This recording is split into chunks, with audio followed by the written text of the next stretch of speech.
Welcome back to Autoworld 4x4.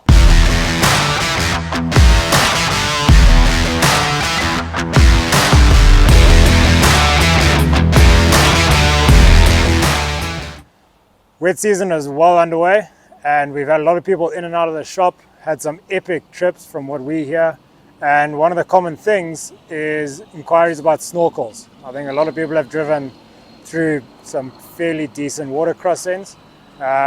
So we've had some good chats and I thought why not do it so everyone can understand. So we've got the Ironman vehicle here on the new D-Max, and on it we've got our Ironman snorkel. So first thing I'm going to go on is what kind of snorkel. So a lot of people would have seen there's plastic and stainless steel. They are serving the same function. So the main thing that drives it, one, your plastic is obviously cheaper and easier to produce, and there's a lot less cutting with the plastic.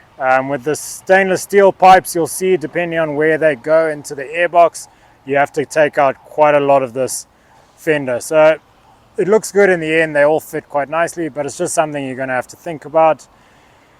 So why a snorkel? So the most common thing that people talk about is, like I said, water crossings. That's what everyone comes in. A snorkel will help you with deep water crossings because it's going to lift where your engine is sucking air from. But there is a lot that goes into a vehicle to make it ready for water up to the windscreen or up to the doors. So if you're going to go do that, come in and see us. We can talk you through the whole process. There's probably a video in its own. But yes, snorkels are used to cross deep water.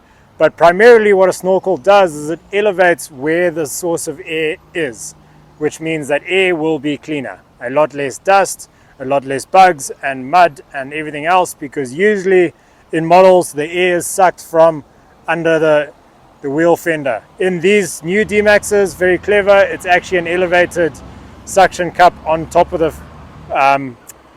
the grill on the front. So well done to Isuzu for coming up with that, because it lifted the weight in depth to plus 800 mils as a stock. That's your standard one. Obviously this is now increase it. Other reasons to use a snorkel, you've seen people have them front and back. So when it's in front, when you're in excess of 80 kilometers upwards, you do get a ram effect. So if you've got a naturally aspirated engine, it's forcing the air in, the air is cooler and it's pushing the air with a little bit of pressure through the system, so you're getting better ventilation into the engine on the intake side. The fact that it's a little bit cooler and naturally aspirated will make a very marginal difference, but it is a difference. If it's turbocharged, it's not, because the turbocharger is going to heat up the air before it goes through the intercooler into the engine. When you've seen the snorkel head backwards, some people do think it's like people who wear their caps backwards, it's a little bit pointless and just wants to look different. There are a few advantages. So if you're going through big muddy water crossings and you're flicking water up, it's going to stop the muddy water hitting the front and getting sucked in. If you're going through a lot of overhanging leaves, it's going to stop small little seeds and things getting sucked in.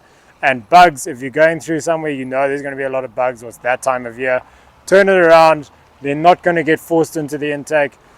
Dust, it's not a huge difference forward or back, because there's still a sucking effect. So if there's dust around it, it will suck the dust into it.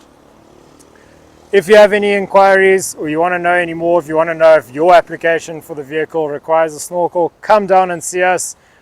We will happily talk you through any further details you need to know. We do have snorkels in stock for all the bakkies, all the SUVs, all the cruisers, 100, 200 and 300 is on its way.